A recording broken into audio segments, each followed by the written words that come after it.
Have you ever stood at a place where gravity seems to lose its grip? Or walked through ancient caves that whisper secrets from over 1,000 years ago? Today, we are diving deep into 6 remarkable locations that blend natural wonder with human ingenuity, mystery with history, and beauty with the unexplainable. India, a land of vibrant colors, ancient wisdom, and landscapes so diverse they seem to belong to different worlds entirely. From the towering Himalayas in the north to the lush western Ghats in the south, this subcontinent has cradled civilizations for millennia, witnessed the rise and fall of mighty empires, and preserved mysteries that modern science still struggles to explain.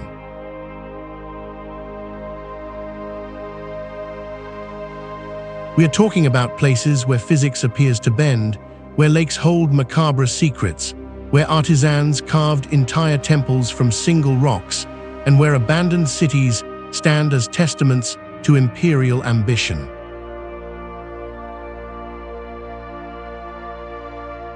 But here's my question for you today. What drives us to these places? Is it the Instagram-worthy photos, the thrill of adventure, or something deeper? A fundamental human need to connect with mysteries that remind us how much we still don't understand about our world. Drop your thoughts in the comments below because I genuinely want to know what draws you to explore the unexplainable.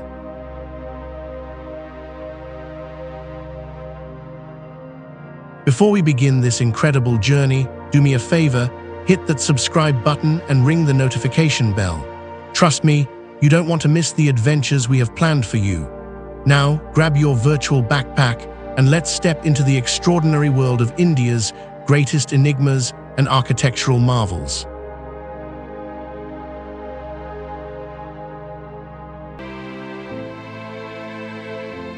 Magnetic Hill, Ladakh.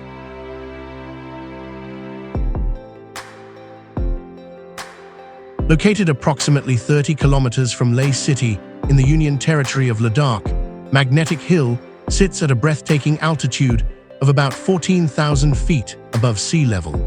The geographical coordinates place it along the Leh-Kargil-Srinagar National Highway, nestled in the Trans-Himalayan region where the landscape is so stark and beautiful it feels like you've landed on another planet. This area lies in the rain shadow of the Himalayas, meaning it receives minimal rainfall, resulting in a cold desert environment with dramatic temperature swings, scorching days, and freezing nights.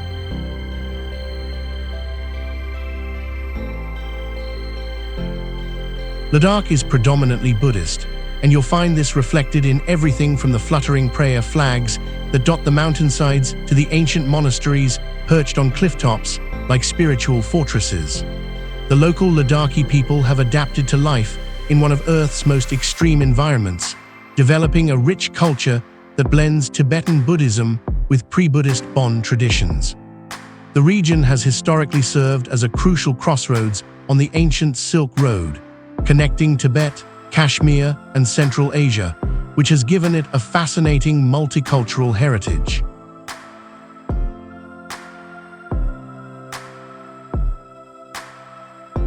Ladakh was an independent kingdom for centuries, with its capital at Leh, before becoming part of the Dogra Kingdom of Jammu and Kashmir in the 19th century. The strategic location meant it was always a prize during conflicts, and even today, the region shares sensitive borders with Pakistan and China. The Indo-Pakistani wars and the ongoing territorial disputes have shaped modern Ladakh, but through it all, the local culture has remained remarkably resilient.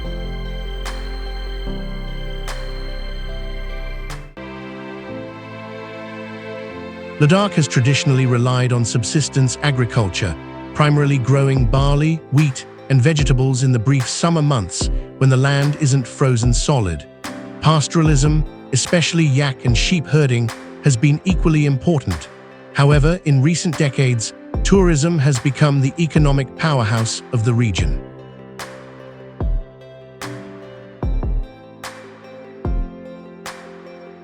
The magnetic hill phenomenon, combined with Ladakh's stunning natural beauty, adventure tourism opportunities like trekking and mountaineering, and its rich Buddhist heritage, attracts hundreds of thousands of visitors annually, providing crucial income for local communities.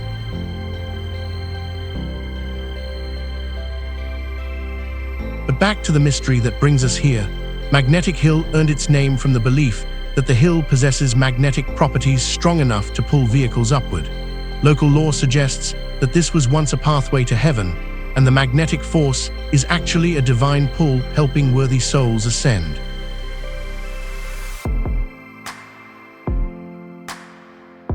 The Indian Air Force pilots flying in the region have reported similar phenomena, noting unusual magnetic interference in the area. There's even a marked road section with a sign that instructs drivers to park their vehicles in neutral and watch as they're mysteriously pulled uphill at speeds of up to 20 kilometers per hour.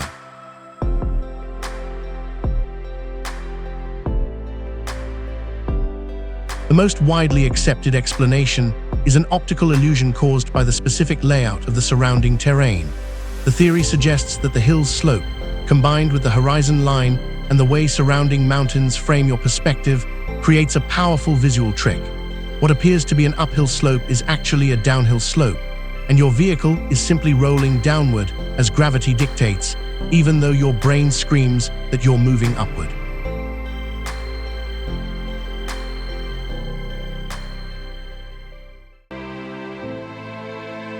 It's similar to the famous gravity hills found in various locations worldwide, from California to Scotland. But here's what makes this absolutely fascinating.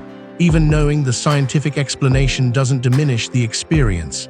When you're there, watching your car seemingly defy gravity, feeling that moment of cognitive dissonance as your senses battle with your knowledge, it's magical.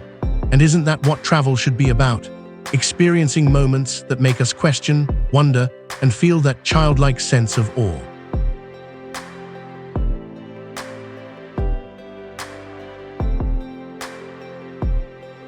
The best time to visit Magnetic Hill is between May and September, when the roads are accessible and the weather is relatively pleasant. During winter, heavy snowfall makes the region nearly impossible to reach.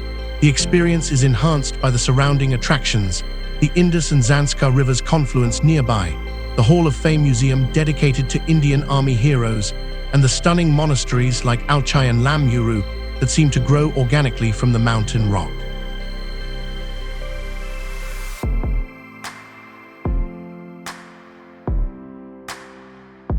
Magnetic Hill represents the perfect intersection of natural mystery, cultural richness, and scientific curiosity. Whether you believe in the magnetic forces or accept the optical illusion explanation, this location in Ladakh offers travelers an unforgettable experience.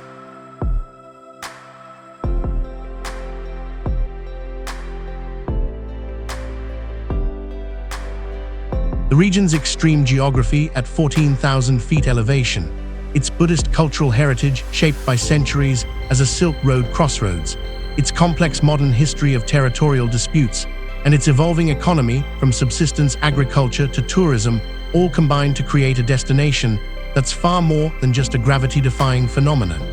It's a window into one of Earth's most extraordinary landscapes and the resilient people who call it home.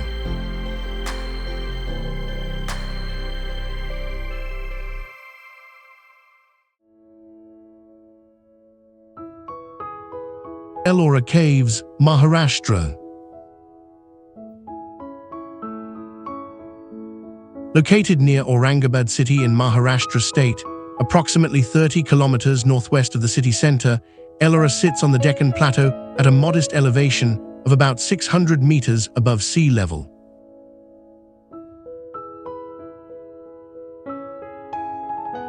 The geographical setting is crucial to understanding these caves.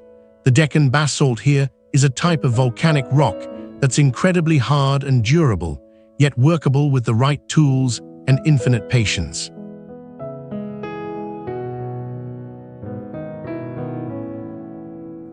The region experiences a tropical climate with hot summers, a monsoon season from June to September, and mild winters, which historically provided ancient artisans with year-round working conditions.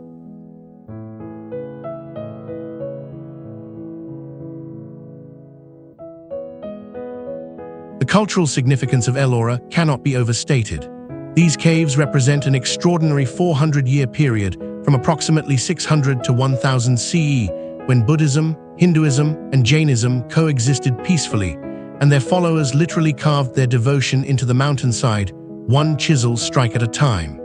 Imagine the level of tolerance and mutual respect required for this to happen.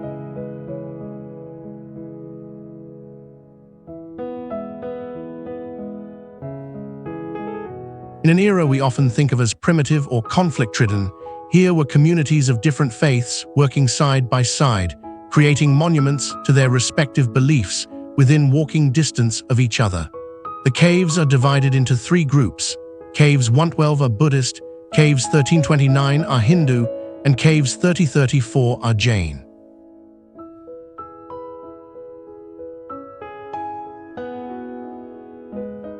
Let me take you through the crown jewel, the Kailasa Temple, Cave 16. This single structure required the removal of approximately 200,000 tons of rock. But here's the mind-blowing part. It wasn't built, it was excavated.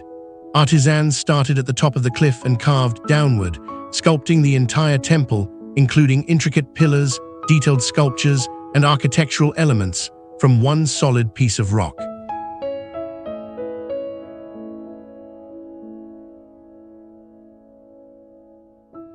There are no joints, no assembled pieces, just one continuous carving. Architects estimate this would have taken 100 years, with around 7,000 laborers working every single day. The precision is so exact that the temple has stood for over 1,200 years with minimal structural issues.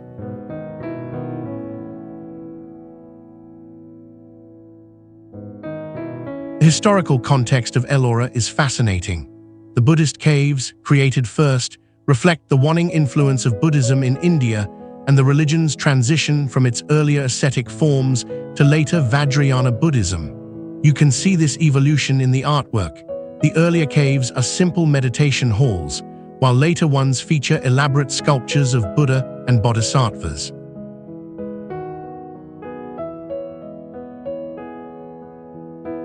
The Hindu caves, particularly those from the Rashtrakuta dynasty period in the 8th century, showcase that empire's power and devotion to Shiva. The Rashtrakutas were one of medieval India's greatest dynasties, controlling vast territories and facilitating trade routes that brought immense wealth. This prosperity funded the incredible artistic achievement we see at Ellora.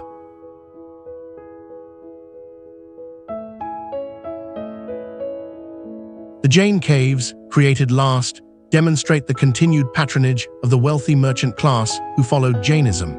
These caves, though smaller, display incredibly detailed artwork, including intricate ceiling lotus carvings and sculptures depicting the Tirthankaras, spiritual teachers of Jainism. The attention to detail in Jain caves reflects that religion's principles of perfectionism and nonviolence. Every carving was done with meditative care.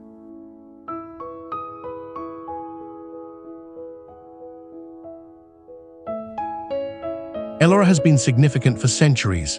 During its creation, it served as a major pilgrimage destination, bringing travelers, merchants, and donations that supported local economies. The trade routes of the Deccan passed nearby, and the caves provided rest and spiritual sustenance for traders. Today, Ellora is a UNESCO World Heritage Site and one of India's most visited tourist attractions, drawing over 600,000 visitors annually.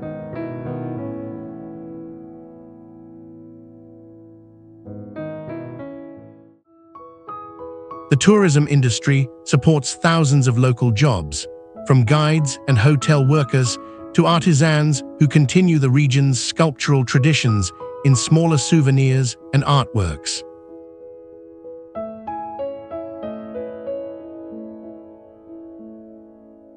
The Ellora Caves represent the pinnacle of rock-cut architecture and stand as monuments to religious tolerance and human artistic achievement. Located in Maharashtra's Deccan Plateau near Aurangabad, these 34 caves, carved from volcanic basalt between 600–1000 CE, showcase Buddhism, Hinduism, and Jainism coexisting peacefully.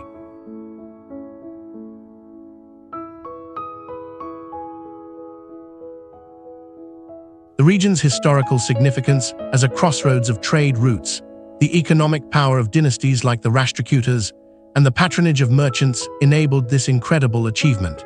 Today, Ellora continues its economic importance through tourism, while reminding us that humanity is capable of creating beauty that transcends religious and cultural boundaries, achieving what seems impossible through patience, skill, and unwavering devotion.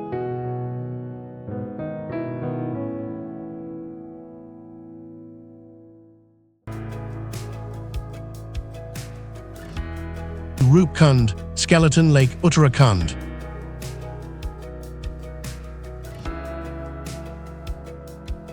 Rupkund is located in the Chamoli district of Uttarakhand state, nestled in the Trishul Massif of the Himalayas at a staggering altitude of approximately 5,029 meters, 16,499 feet above sea level.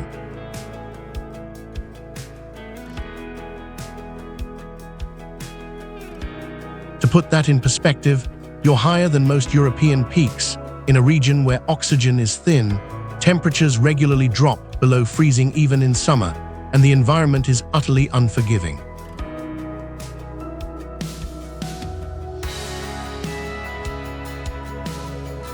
The lake itself is small, only about 40 meters in diameter, and remains frozen for most of the year, thawing only during the brief monsoon season when the ice melts to reveal its macabre secret: hundreds of human bones.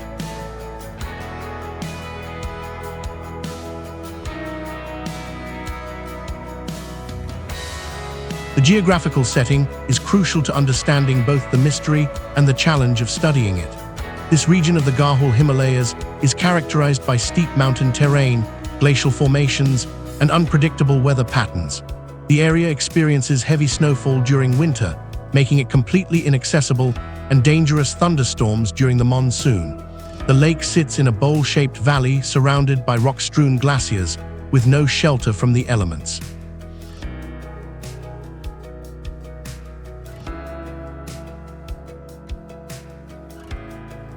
It's about 20 kilometers from the nearest inhabited village, requiring a challenging multi-day trek through increasingly difficult terrain to reach.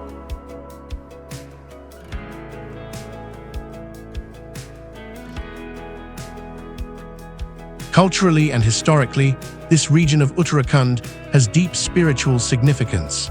The Garhwal Himalayas have been home to Hindu pilgrimage routes for millennia, and locals still undertake the Nanda Devi Raj Jat pilgrimage every 12 years, a journey that actually passes near Rupkund.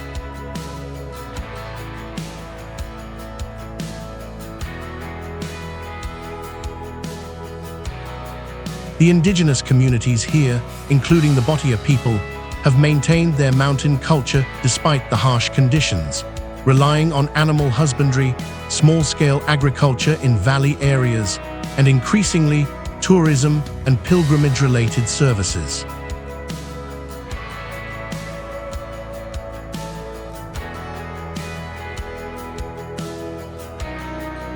Now let's dive into the mystery that makes Rupkund world famous. The skeletons were first discovered in 1942 by a British forest ranger named H.K. Madwell, though local shepherds had known about them for generations. Initially, there was concern these might be casualties from World War II, but that theory was quickly dismissed.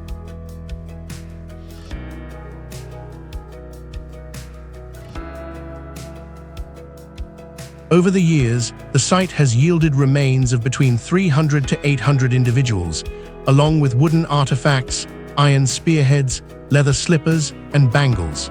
The sheer number of bodies in such a remote, inhospitable location sparked countless theories.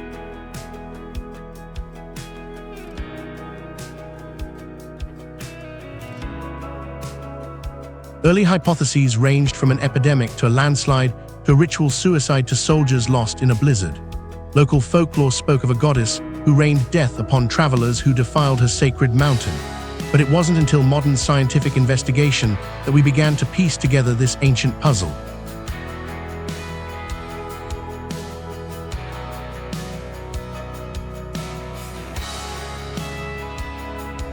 In 2004, a National Geographic-sponsored expedition conducted detailed forensic examinations using carbon dating, DNA analysis, and forensic pathology.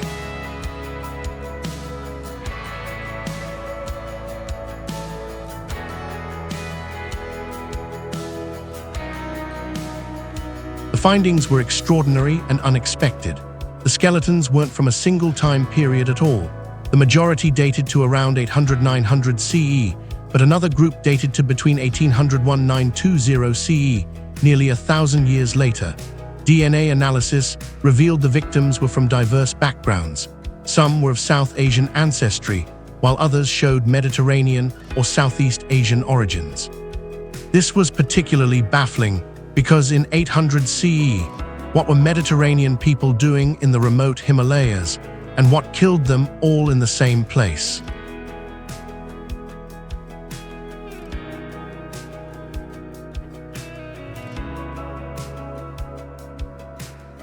The forensic evidence provided a shocking clue. Many skulls showed evidence of severe trauma, but not from weapons or disease. The damage was consistent with blows from rounded objects about the size of cricket balls, striking from directly above.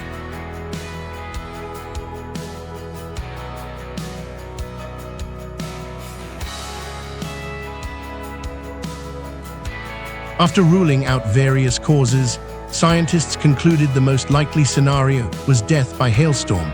Not just any hailstorm, but a catastrophic event with hailstones large and fierce, enough to kill hundreds of people who had no shelter in the exposed glacial bowl.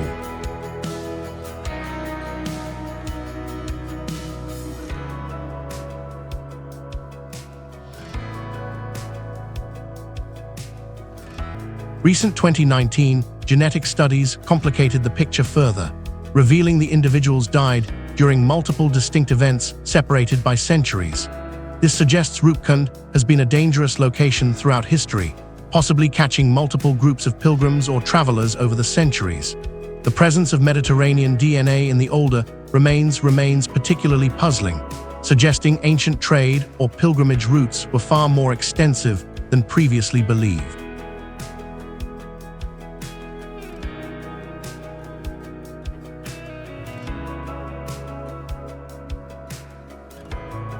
The economy of the Chamoli district and surrounding Uttarakhand regions has historically been based on subsistence agriculture, animal husbandry, and pilgrimage tourism. The region is part of the Char Dham pilgrimage circuit, attracting millions of devotees annually.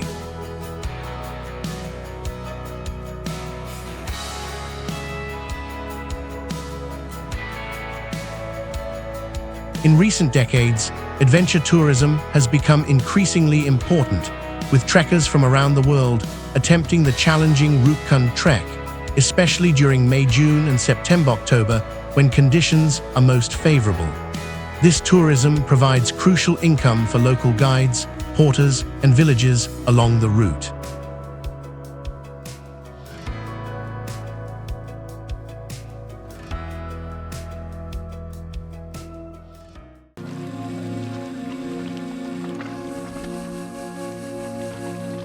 Western Ghats.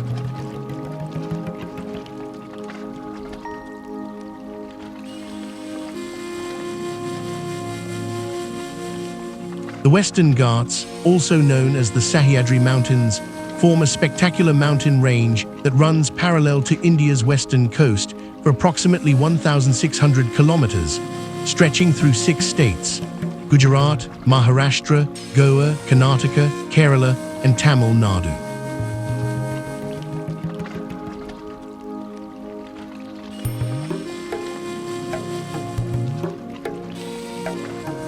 Unlike the Himalayas, which are young, still-growing mountains formed by tectonic collision, the Western Ghats are far older. They're the faulted edge of the Deccan Plateau, formed around 150 million years ago when the Indian subcontinent separated from Madagascar.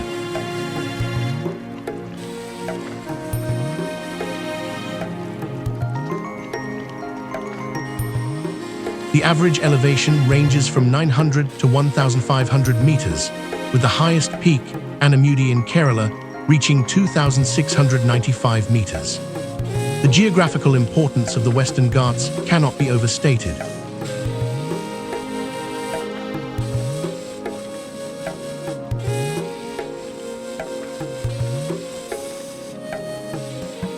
These mountains act as a massive climatic barrier, intercepting moisture-laden monsoon winds from the Arabian Sea. The windward side receives some of the heaviest rainfall on Earth. Areas like Akbar in Karnataka receive over 7,600 millimeters of rain annually, creating dense tropical rainforests. Meanwhile, the leeward side lies in a rain shadow, creating drier conditions.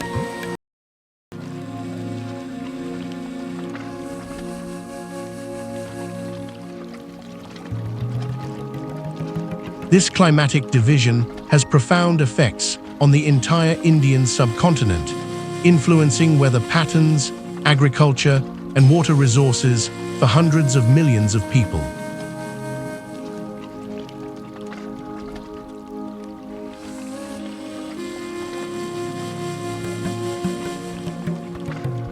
The Western Ghats have been sacred to various communities for millennia. The mountains are home to indigenous tribal groups like the Todas, Kotas, Kurumbas, and many others who have maintained sustainable lifestyles in these forests for generations. These communities possess invaluable traditional ecological knowledge about medicinal plants, sustainable harvesting practices, and forest conservation.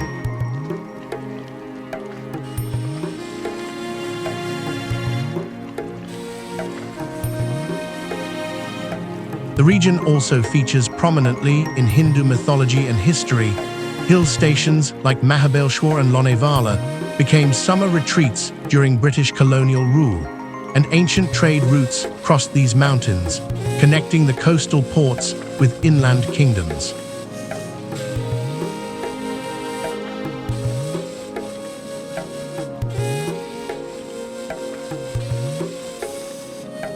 The biodiversity of the Western Ghats is simply staggering. This region contains over 7,402 species of flowering plants, 1,814 species of non-flowering plants, 139 mammal species, 508 bird species, 227 reptile species, 179 amphibian species, and 290 freshwater fish species.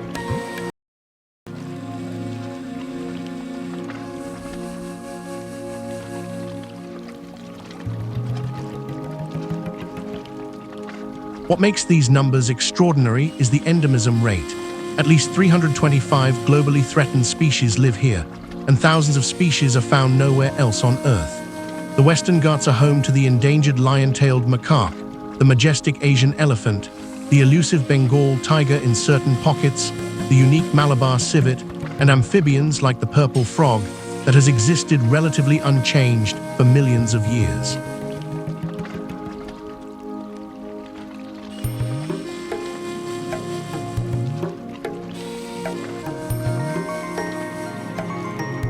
The forests themselves are diverse. You'll find tropical wet evergreen forests in the high rainfall areas, deciduous forests in drier regions, montane shola forests in high-altitude areas, unique grassland forest mosaics found only in the Western Ghats and eastern Himalayas, and specialized ecosystems like laterite plateaus that host adapted flora. Each ecosystem supports specialized species communities, creating a complex tapestry of life.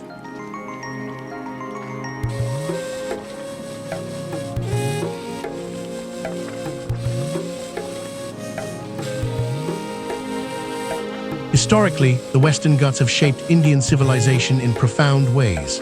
The spice trade that brought Roman, Arab, and later European traders to India's shores was driven largely by products from these mountains: pepper, cardamom, cinnamon, and other spices that grew in Western Ghats forests. The Chola, Chera, and Pandya kingdoms of southern India derived significant wealth from controlling these valuable trade goods.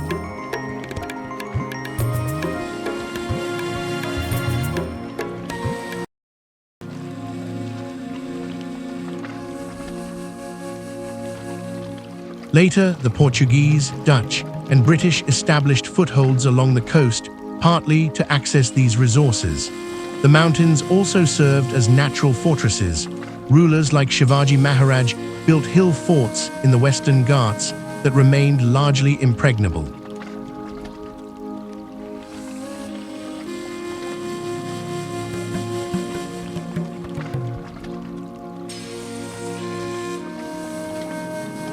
The Western Ghats remain critically important to modern India. The rivers originating from these mountains, including the Krishna, Godavari, Kaveri, and numerous smaller rivers, provide water to about 245 million people and support vast agricultural lands. The region's forests contribute to the timber industry, though overexploitation has been a serious concern.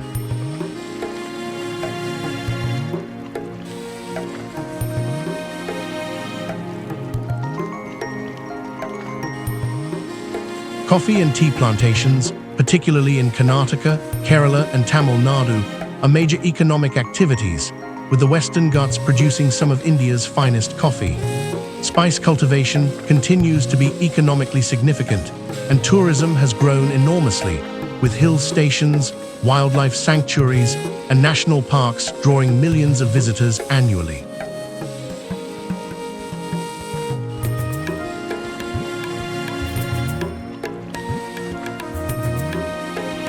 However, this ecological paradise faces severe threats. Deforestation for agriculture, plantations, and development has fragmented habitats.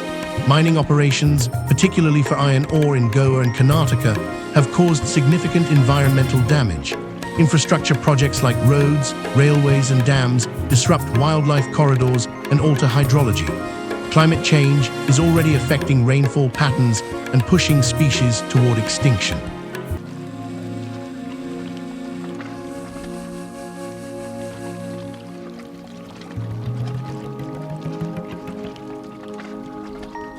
The conflict between development needs of a growing population and conservation imperatives creates ongoing tensions.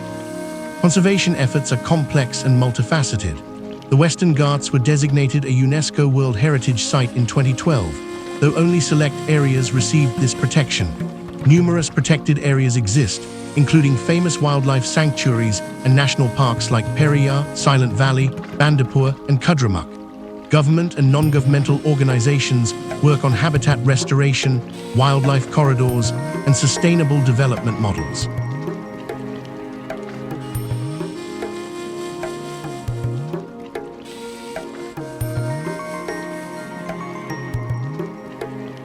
Indigenous communities are increasingly recognized as crucial partners in conservation, with their traditional knowledge informing modern conservation strategies.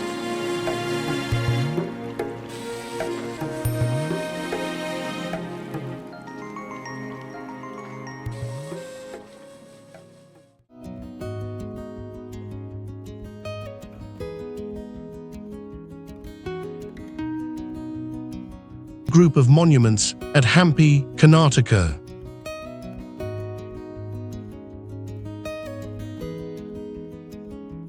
Hampi is located in the Ballari district, formerly Bellary, of Karnataka state in south-central India, positioned on the banks of the Tungabhadra River. The geographical setting is extraordinary and was clearly chosen for both strategic and aesthetic reasons.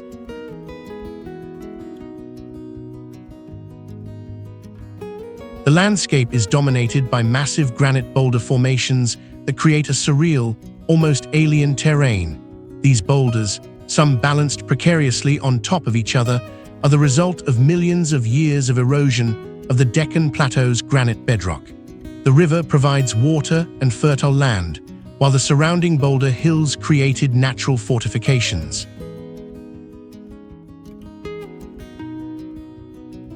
The climate here is tropical, with scorching summers reaching 40 degrees C or higher, a monsoon season from June to September, and pleasant winters.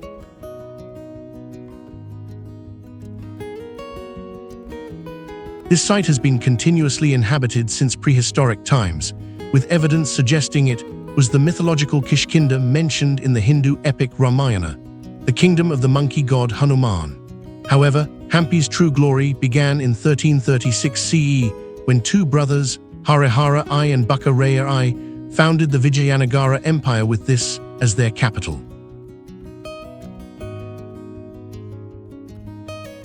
Over the next 200+ years, the empire would grow to control most of southern India, becoming a bulwark against the expanding Islamic sultanates of the north and creating one of history's most prosperous kingdoms. At its zenith in the early 16th century under Krishnadeva Raya, Vijayanagara was larger than Rome, with a population estimated at 500,000 people. Foreign travelers who visited the city left astonished accounts.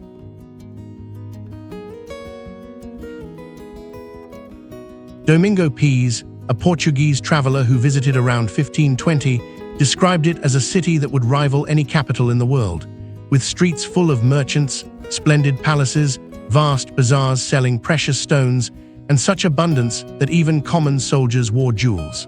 The city controlled the lucrative spice trade and monopolized the diamond and gemstone trade, making it fabulously wealthy.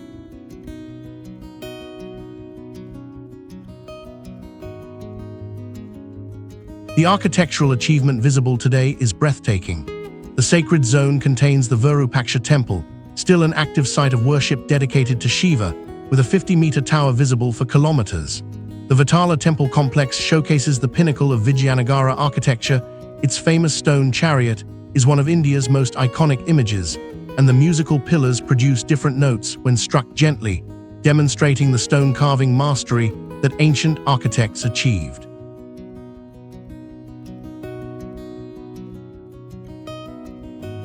The royal enclosure housed the king's palace, the Lotus Mahal, a delicate pavilion blending Hindu and Islamic styles, the elephant stables, massive domed structures that housed the royal elephants, and the step tank, a sophisticated water management system.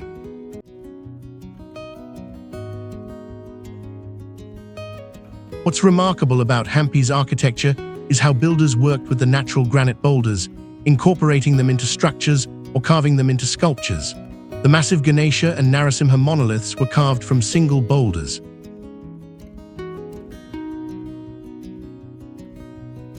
The hydraulic engineering was sophisticated. An extensive network of canals, aqueducts, and tanks distributed water throughout this large city in a semi-arid region. The Kamalapura tank and other reservoirs stored monsoon water for year-round use.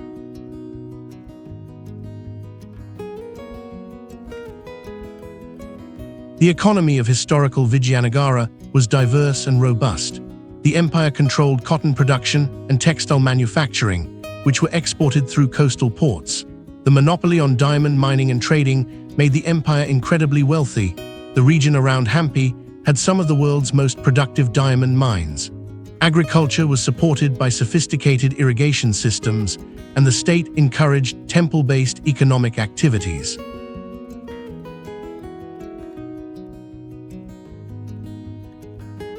The famous bazaar streets, like Hampi Bazaar extending from Virupaksha temple, housed merchants from across the world: Persians, Portuguese, Chinese, Arabs, all trading in this cosmopolitan capital.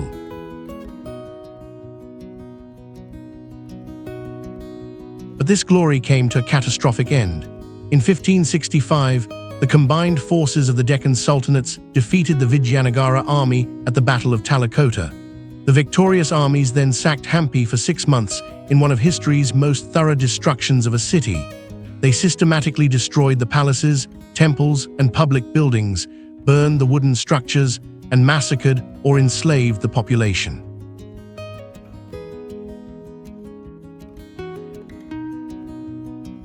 The magnificent capital was reduced to ruins and largely abandoned. The scale of destruction was so complete that Hampi was never rebuilt, leaving us with this frozen snapshot of medieval glory.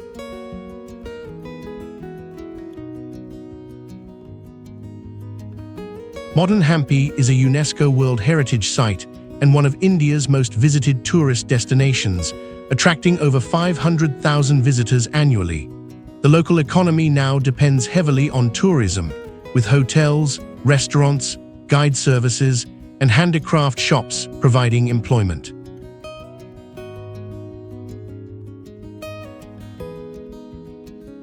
However, there's been tension between conservation needs and religious activities.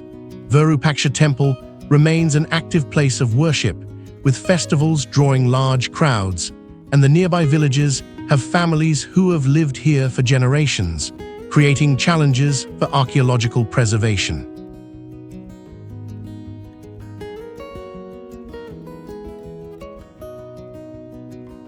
The site continues to reveal secrets. Ongoing archaeological work uncovers new structures, and advanced technologies like ground-penetrating radar suggest much more remains buried. The Archaeological Survey of India manages conservation efforts, though the sheer scale of the site and limited resources make this challenging. There are ongoing debates about the best approaches to conservation, tourism management, and supporting local communities whose livelihoods depend on the site.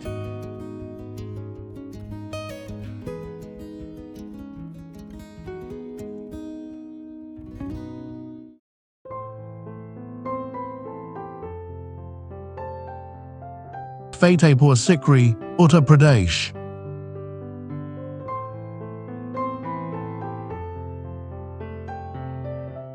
Fatehpur Sikri is located in the Agra district of Uttar Pradesh, approximately 40 kilometers west of Agra city, positioned on a rocky ridge in the Indo-Gangetic Plain.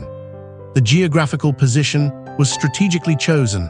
It sits at an elevation slightly higher than the surrounding plains, providing natural defensive advantages and commanding views of the territory.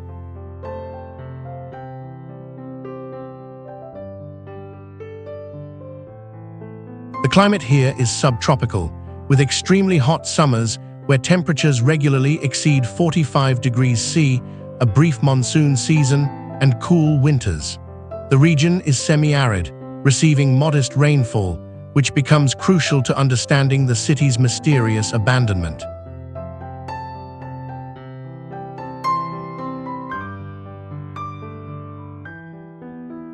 Emperor Akbar, who ruled from 1556 to 1605, was arguably the greatest of the Mughal emperors, expanding the empire across most of the Indian subcontinent and instituting policies of religious tolerance unusual for his time.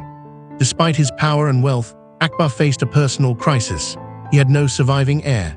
In desperation, he consulted a Sufi saint, Sheikh Salim Kishti, who lived in the small village of Sikri.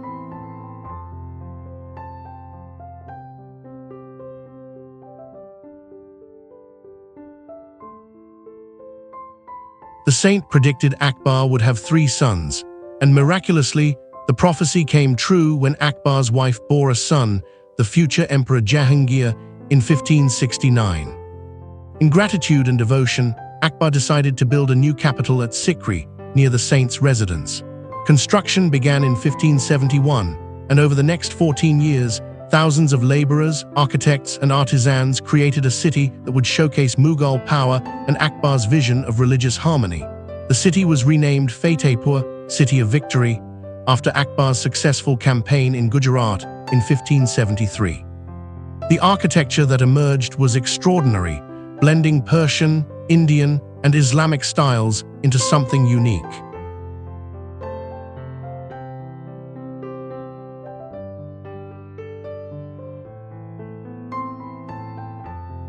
The architectural marvels of Fatehpur Sikri are numerous and spectacular.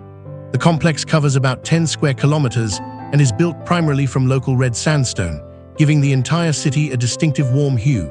The Buland Darwaza Gate of Magnificence stands 54 meters high and was built to commemorate Akbar's Gujarat victory. It remains one of the world's largest gateways and an absolute masterpiece of proportion and decoration.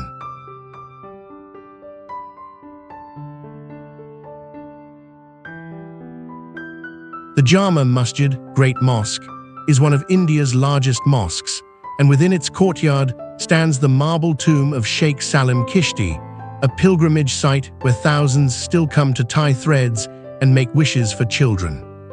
The Diwan-i-Am Hall of Public Audience is where Akbar held court and heard petitions from common people, a reflection of his accessible governance style.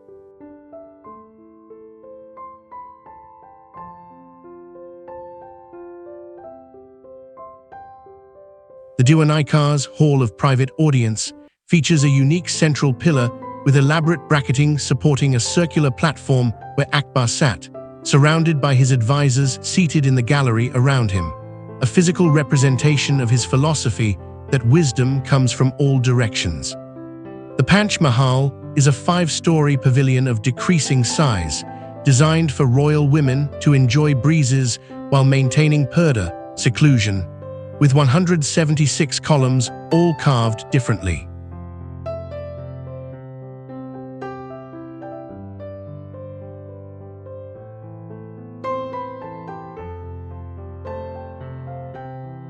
What's particularly fascinating is how the architecture reflects Akbar's religious tolerance. The complex includes Hindu-style elements like carved brackets and corbelling, Persian-style gardens with flowing water channels, though water was scarce, and even a building called the Ibadat Khana, where Akbar held religious discussions with scholars from Islam, Hinduism, Christianity, Jainism, and Zoroastrianism, extraordinary for the 16th century. The Anup Talao ornamental pool and the surrounding structures showcase this synthesis of cultures beautifully.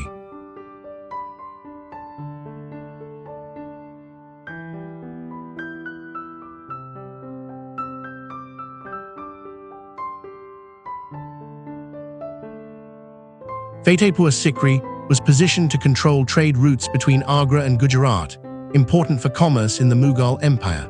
The city would have housed not just the royal court, but also administrators, soldiers, artisans, merchants, and servants, probably around 100,000 people at its peak.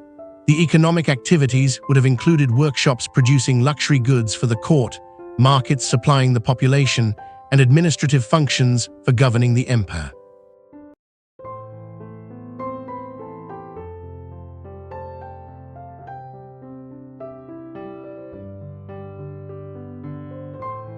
And then comes the great mystery. In 1585, just 14 years after its foundation, Akbar abandoned Fatehpur Sikri and moved his capital back to Agra and later to Lahore. The city was never reoccupied as a capital. Why? The traditional explanation is water scarcity. The city's wells and reservoirs couldn't supply enough water for the large population, especially during droughts.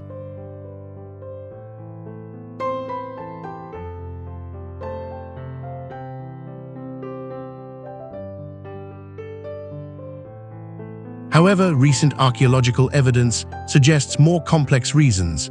Military campaigns in the northwest requiring Akbar's presence in Lahore, political considerations, possible epidemics, or simply Akbar's restless nature and desire for change. The water scarcity explanation, while logical, may be incomplete.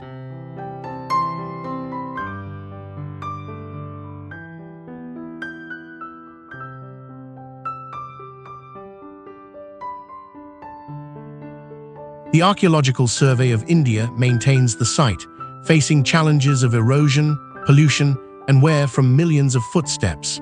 The red sandstone is particularly vulnerable to weathering and air pollution from nearby industrial areas. Conservation efforts include structural repairs, pollution control measures, and managing visitor flow to minimize damage.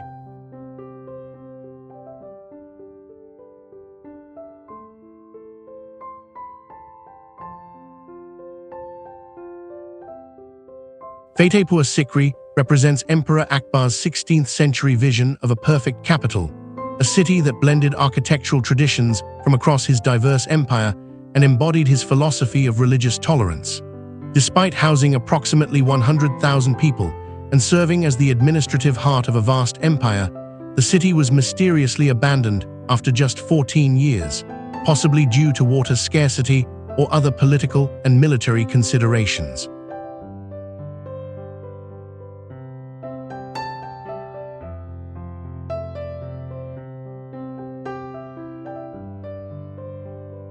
Today, this World Heritage Site offers us a unique window into Mughal urban planning and Akbar's remarkable reign, while reminding us that even the mightiest empire's grandest plans can prove ephemeral.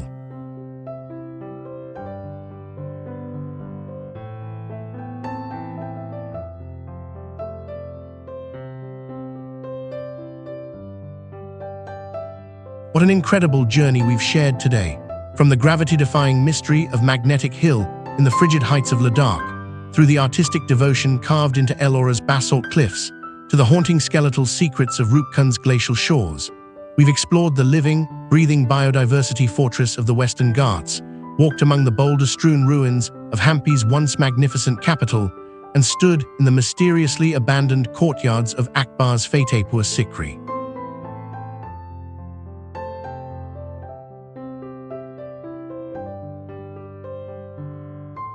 Before you go, I want to hear from you. Which of these 6 destinations captured your imagination the most, and why? Drop your answer in the comments. And if you're feeling inspired to actually visit any of these incredible places, check out the link in the description below where you can find great deals on flights and accommodations for your Indian adventure.